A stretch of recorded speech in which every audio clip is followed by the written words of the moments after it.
Just 9 short years ago, in 2010, a discovery was made by a builder who was excavating the foundations of a former derelict pub in Richmond.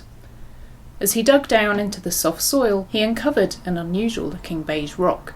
On closer inspection, he dusted the dirt away and realised to his horror that he'd just found a human skull. After realising the skull was solitary and not part of a larger burial site, the police came to inspect the remains and found themselves delving into a murder case over 100 years old. This time, on Macabre London, we'll be uncovering the murder of Julia Thomas.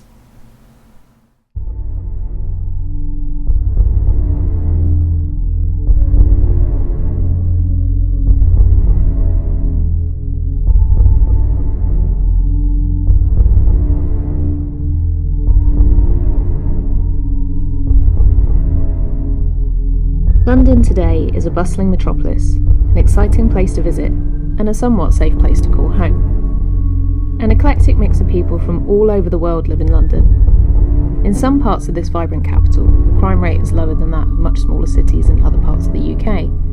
However, things haven't always been so safe. Stories and tales of old have echoed around the streets and grown to become that of legend, particularly those of a gruesome nature. Today we'll be exploring one of these stories and discovering about London's often bloody past. My name is Nikki Druce, and this is Macabre London.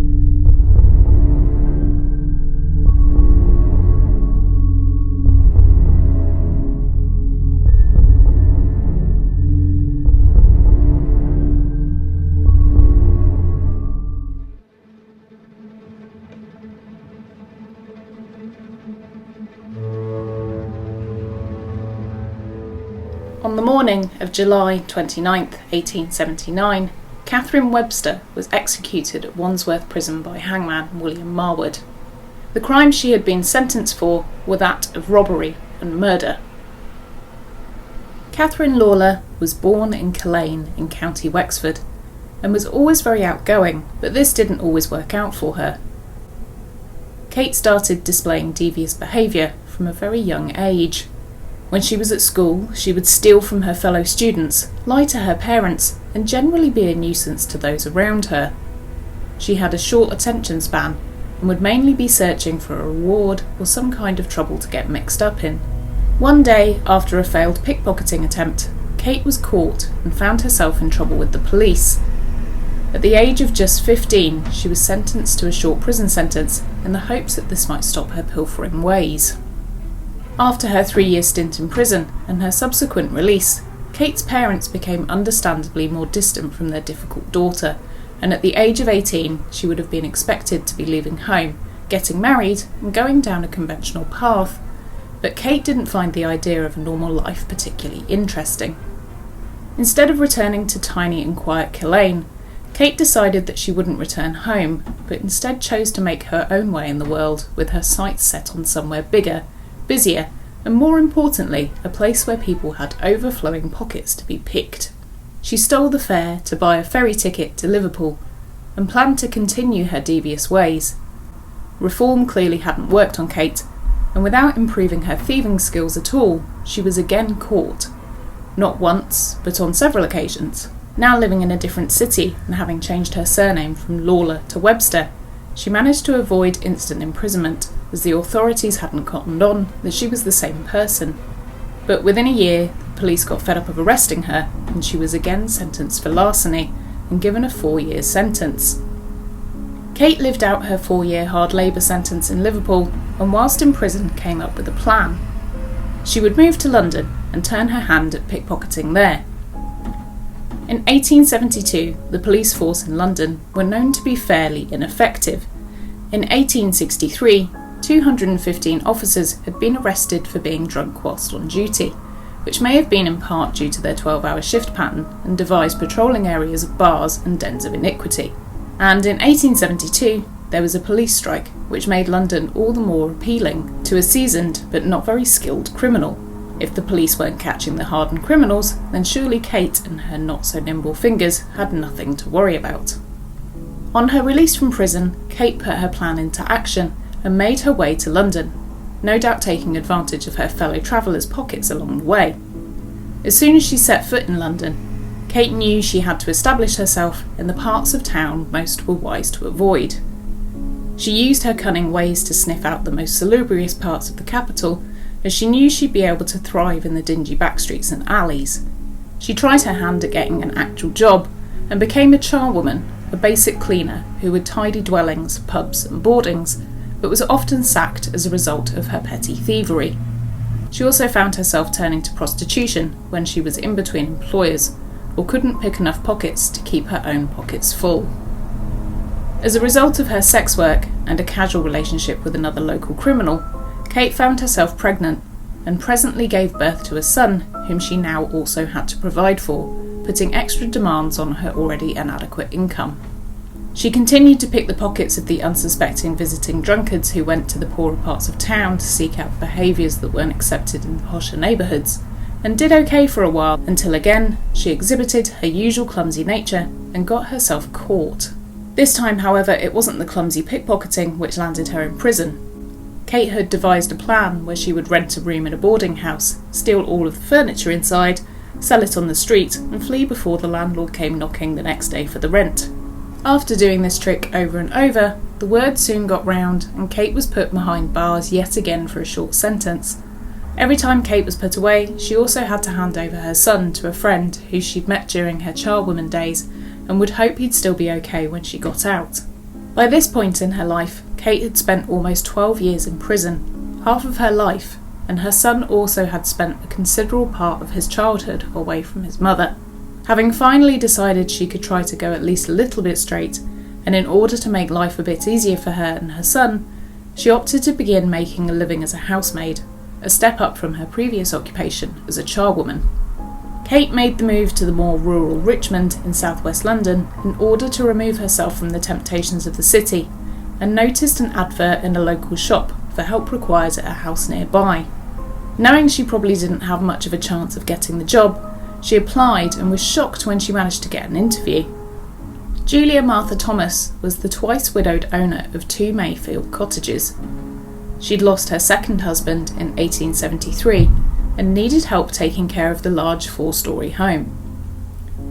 54 and a retired former schoolteacher, Julia took pity on Kate as she told her she'd fled Ireland to make a better life for herself in London, but negated to tell Julia about her time behind bars. Kate didn't have any references due to her previous work being sporadic, her not being the most reliable of employees and her tendency to steal, but she managed to convince Julia that she was worthy of the job regardless, and lied about her experience, saying she'd worked as a housemaid before, telling Julia she had lots of hours under her belt working in large houses. Technically Kate wasn't lying, she had been sentenced to hard labour in the big house, so it was only a minor deception on Kate's part. Kate was thrilled when Julia announced she could start straight away. She was given a modest room and allowed to move in with her son. To begin with, everything went well, but it wasn't long before Kate regressed back into her usual ways. After a few weeks, Julia was starting to regret her decision to accept Kate without references. Not known for being a kind employer, Julia had previously not been able to keep any housemaids for any decent length of time. Her abrupt nature and propensity for skipping the country on last-minute excursions made her an unreliable employer who maids were not keen on working for. An unconventional employer meant an irregular paycheck, and with most low-paid workers living hand-to-mouth, Julia wasn't a good choice of boss. However, she was trying to turn over a new leaf, and with Kate not being local, she knew she could start fresh with her. Kate also knew that she could try to do the same, but both were failing to uphold their side of the bargain. Kate behaved herself for the first few weeks and managed to disguise her criminal past from Julia, but it wasn't long until her mask began to slip. Kate's skill, or her lack of it, was starting to shine through, and her clumsiness and lack of attention to detail started to rub Julia up the wrong way, causing her to snap at Kate when she'd inevitably get things wrong. Kate began arriving home drunk, reeking of cheap gin, and when Julia challenged her, she would lie about where she'd been and what she'd been up to. With a pub practically backing onto Julia's home, Kate would spend her free time there, and also head into the more salubrious parts of the city where she opted to continue to earn an extra income as a sex worker. Even after a warning that her work wasn't up to standard, Kate continued to do things to annoy Julia. She would slam the tea service down when Julia had guests and take her time cleaning up afterwards, so the guests became uncomfortable in her presence. Inevitably, Julia decided she'd had enough of Kate's behaviour and revoked the offer of employment. Julia bravely confronted Kate and told her she would no longer be working for her. Kate wasn't impressed with this news and pled to Julia to keep her on. Julia allowed Kate to work for a few more days until she got herself together, and so she could assist with her usual weekly routine. On Sundays, Kate would assist Julia with getting ready for evensong at her local church, but on this particular Sunday, Kate was nowhere to be seen when Julia needed to leave. Bursting in through the door drunk and unruly, Kate immediately got an earful from a disgruntled Julia. With no time for a full argument, Julia made her way to church, but sat through the service, seething the whole time, formulating a plan to remove Kate from the home instantly as soon as she returned. Julia confided in her friends at the church about Kate's lackadaisical manner, and after a short stroll back to the cottage, geared herself up for an almighty argument. As soon as she walked in through the front door, Julia flew into a rage, telling Kate how unacceptable her behaviour had been. Julia headed upstairs to her bedroom, and Kate followed as the two continued their heated back and forth. The argument intensified to the point where Kate boiled over with anger, and enraged she picked up Julia and threw her over the banister, sending her plunging to the floor. Julia fell heavily onto the lower floor, but she wasn't dead yet. She struggled and began to move. In a panic, Kate ran back down the stairs to make sure she finished the job properly and to stop Julia from raising the alarm by screaming. She grasped her fingers tightly around Julia's throat and squeezed until she lay completely lifeless upon the floor. It's hazy at best as to what went through Kate's mind immediately after the murder, but over the next few hours she formulated a plan to dispose of Julia's body so as to avoid detection and so she could disappear before anyone noticed Julia was missing. Kate took a razor, a carving knife and a saw and began hacking away at the corpse, beginning by removing the head. In a later confession, Kate said that she used a straight razor to remove Julia's head and later used the instrument to flay the skin from her bones. She then set about dismembering the body, cutting off the limbs and placing anything that would fit inside an old laundry copper. The laundry copper was a device that was used in Julia's home to boil and whiten linens and bedsheets. Julia had a model which was considered to be quite modern at the time, as unlike other laundry coppers, which would boil the water and leave the resulting steam evaporating into the laundry room, Julia's copper dispersed the steam out through a flue into the open air outside the cottage. This meant for Kate, however, that her risk of being detected was now higher, as the smell of Julia boiling away in the copper was now permeating out into the neighbourhood.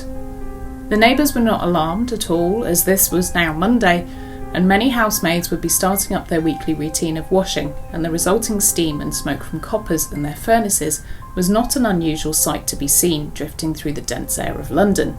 Meanwhile, back in the laundry room, Kate waited until the flesh had boiled away from the bones of her victim and threw the resulting debris into the hearth. This managed to get rid of some of Julia, but not all of her. Over the next few days, Kate worked indefatigably at destroying the corpse.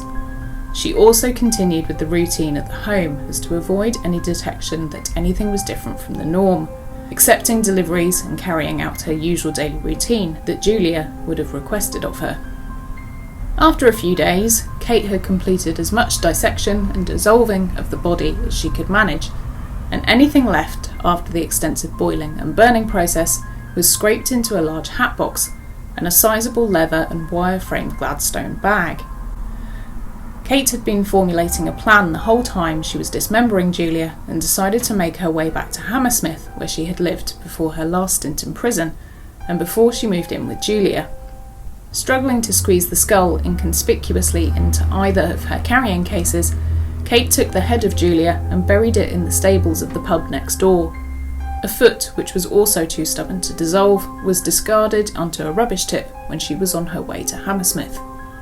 On her arrival back at her old address, she knocked on the door of her old neighbours, Mr. and Mrs. Porter, and told them her name was now Mrs. Thomas, and that she'd been away for so many years due to getting married, giving birth to a son, and then presently found herself widowed, but had been gifted a rather nice house in Richmond due to the death of her aunt.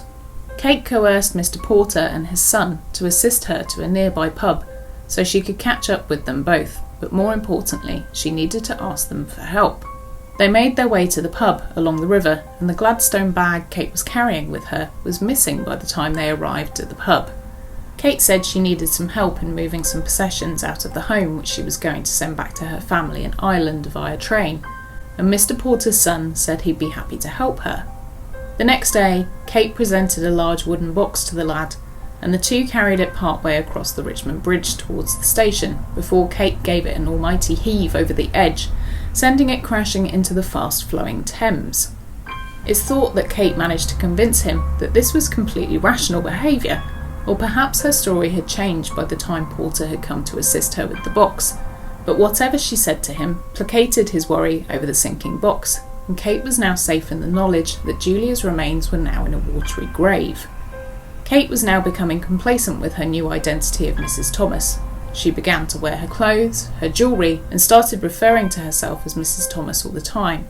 Kate had decided to stay at the home and thought she'd be able to keep up the charade. She decided to go back to her old ways of selling furniture that didn't belong to her, and struck a deal with the local publican, who offered to buy the contents of Julia's home, not knowing the grisly reason as to why everything was for sale. By this time, and unbeknownst to Kate, the box that was thrown into the river had washed up downstream. The box was opened by a bypasser, hoping for a decent haul of dropped goods, but as he unwrapped the brown paper inside the box, he started to realise that this wasn't stolen antiquities, and to his horror, he unwrapped a torso and a pair of legs. The unsavoury parcels were handed over to the police, who then gave them to a doctor, who said that they were that of a young dark-haired woman, which helped to throw people off the scent of looking for Julia, who was older and had greying hair. Meanwhile, back at the house, Kate had fixed a date for all of the furniture to be removed from the house and awaited the carts and removal men. A neighbour, seeing the furniture being removed, spoke to the removal men and asked what was happening. They said Mrs. Thomas had decided to sell her belongings to the publican and pointed at Mrs. Thomas. Knowing what Mrs. Thomas looked like and realising they'd not seen her for almost a fortnight, the neighbour took the information to the police.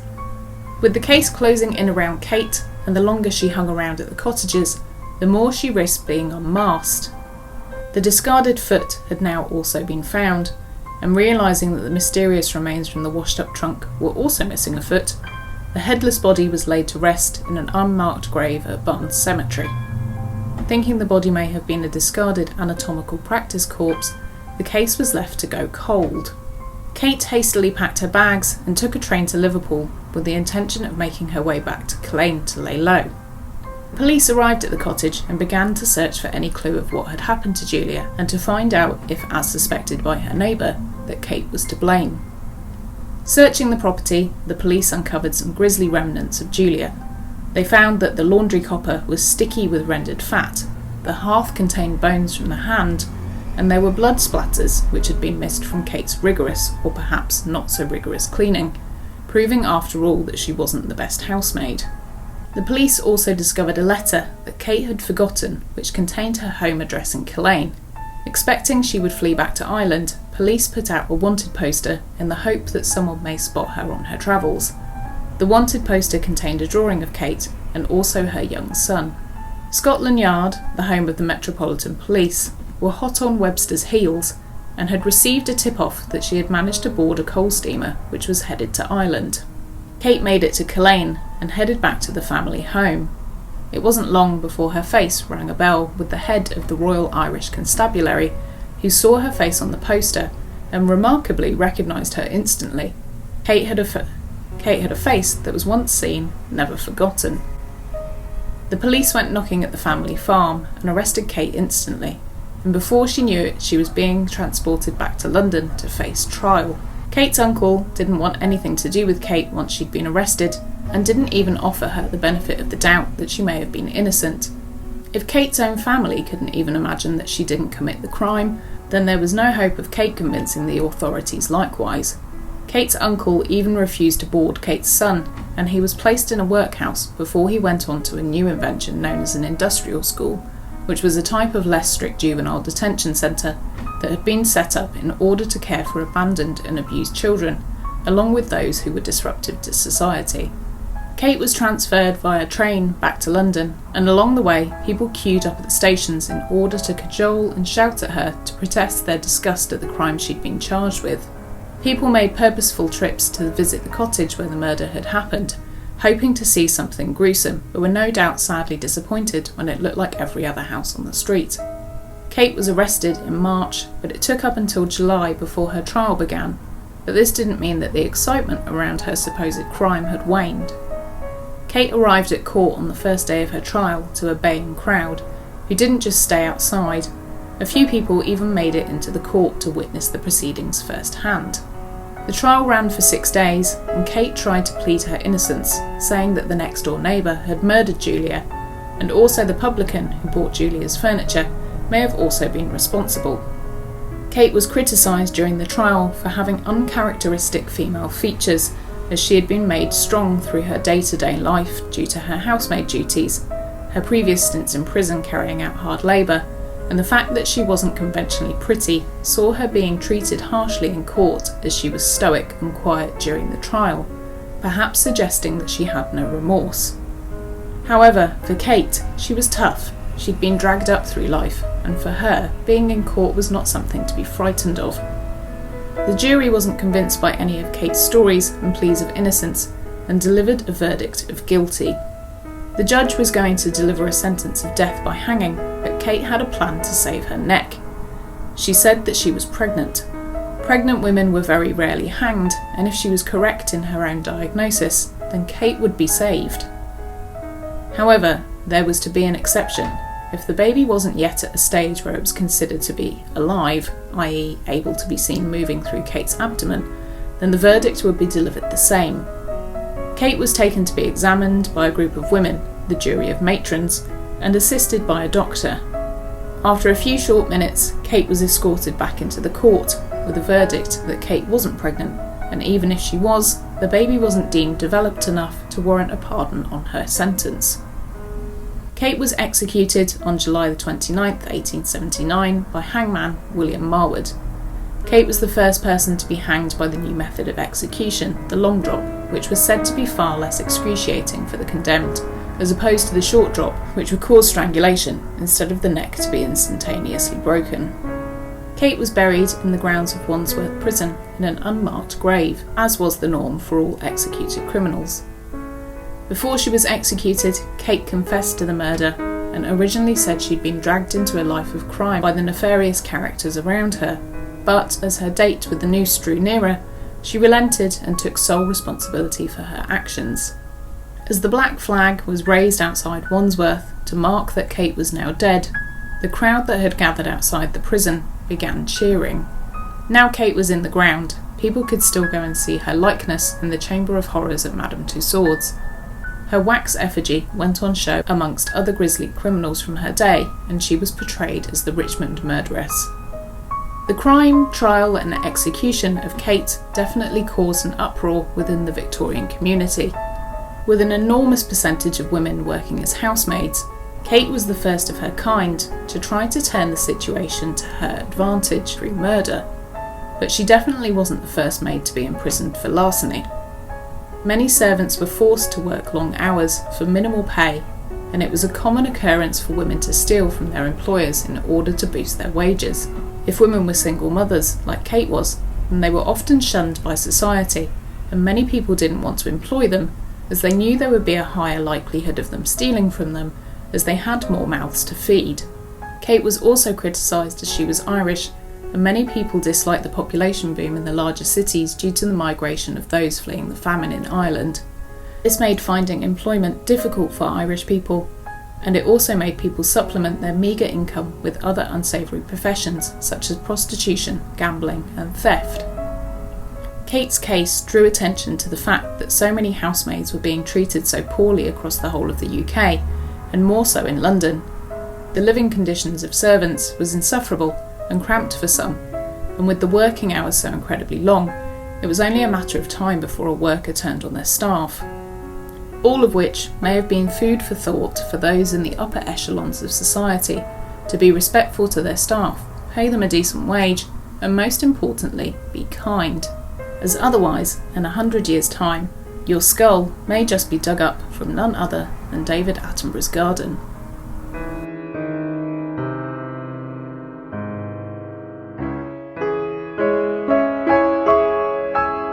Thank you so much for joining me for another episode of Macabre London. I hope you really enjoyed that. Don't know if you've ever heard that story before, but the skull of Julia Martha Thomas was found in the garden of David Attenborough, who was the one who was deciding to knock down the old pub and to expand his house. So it must have been quite a shock to find something like that, I'm sure. So if you like this episode, please remember to like, comment and subscribe. It's so helpful and great for the channel and helps me to make more videos like this, so please continue to tell people about the show. That's really helpful as well.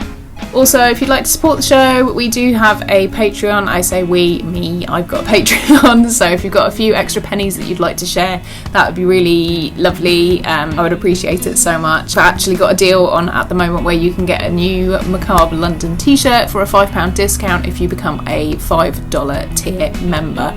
So you only have to do it for a month, and you can still claim that lovely discount. So the t-shirts will go on sale soon, and all of our $5 patrons have had first dibs so far. So if you want to get in on that, then do it as soon as possible, because that offer will be ending soon. There's other ways to support the show as well. Just have a look down in the show notes below. I will leave you to do that. And please let me know suggestions of episodes that you'd like to see next. I've got a few ideas, but I always want to hear what you want to hear. Thanks again for listening to this podcast or watching the podcast on YouTube. Thank you for joining me for another macabre tale from London's past. My name is Nikki Druce, and I'll see you next time.